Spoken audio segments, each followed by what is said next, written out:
2026 March ആരംഭമാണ്. ചൂടോട് ചൂട്, എന്തെല്ലാം ചൂട്. The end of financial year.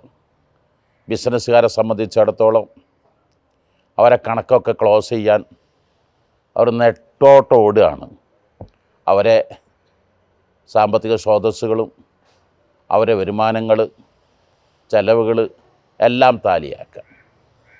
എന്നാൽ പുറം ലോകത്താവട്ടെ അതിശക്തമായ ചൂട്.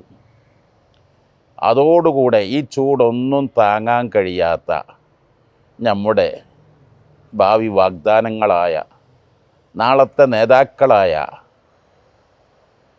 കൗമാരപ്രായക്കാർ എത്ര ചൂടാണ് അവർ സഹിക്കേണ്ടത്? വാപ്പൻ്റെ ടെൻഷനും ഉമ്മയുടെ സമ്മർദ്ദവും കാലാവസ്ഥ ചൂടിൻ്റെ അപ്പുറം LKG തൊട്ട് തുടങ്ങിയതാ SLC എന്ന് പറഞ്ഞിട്ട്. എന്നിട്ട് അവർ 10 കൊല്ലം പഠിച്ചത് 2 മണിക്കൂറിൻ്റെ മേലെ എങ്ങനെ എഴുതി തീർക്കണമെന്ന് തല പുകഞ്ഞാലോചിച്ച് അവരെ തല ചൂടായി നിൽക്കുമ്പോൾ ചൂടിൻ്റെ മേലെ ചൂട് എന്ന രൂപത്തിൽ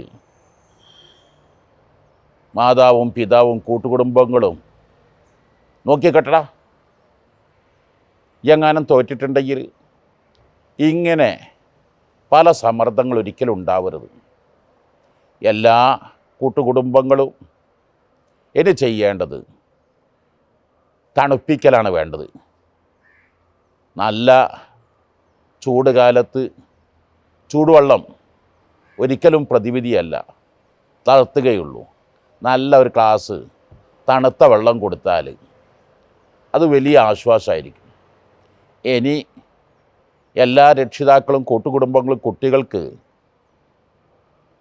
ഹൃദയം തണുപ്പിക്കുന്ന സിദ്ധൌഷധങ്ങൾ, അതിൽ ഏറ്റവും നല്ല തണുത്ത വാക്കുകൾ, തണുപ്പിക്കുന്ന വാക്കുകൾ, മധുര പ്രതീക്ഷകൾ, നല്ല നല്ല മധുര സ്വപ്നങ്ങൾ കുട്ടികളിട്ട് കൊടുത്തിട്ട് ഈ ഒട്ടും പേടിക്കണ്ട, ഈ ജയിക്കും, ഞാൻ ഗ്യാരണ്ടിയാണ്, എനിക്കുറപ്പാണ്, ഞാൻ നിന്നെക്കുറിച്ച് പഠിച്ചിട്ടുണ്ട്, എന്നീ നമ്പർ 1 ജയിക്കും, നിനക്ക് ഞാൻ നല്ല സമ്മാനം ഒരുക്കി വെച്ചിട്ടുണ്ട്, ഈ നോക്കിക്കോ, എഴുതി വെച്ചോ എന്നൊക്കെ പറഞ്ഞുകൊണ്ട് കുട്ടിയെ ഒട്ടും ഒരു ചൂടിന് അനുവദിക്കാതെ, ടെൻഷനും ഡിപ്രഷനും ആവാൻ അനുവദിക്കാതെ പരമാവധി അവർക്ക് നല്ല നല്ല കോൺഫിഡൻസ്, കഴിഞ്ഞ റൂഹുള്ള വാക്കിൽ പറഞ്ഞത് ഓർക്കുന്നുണ്ടായിരിക്കുമല്ലോ, ബുദ്ധിയും യുക്തിയും എല്ലാറ്റിലും വലുത്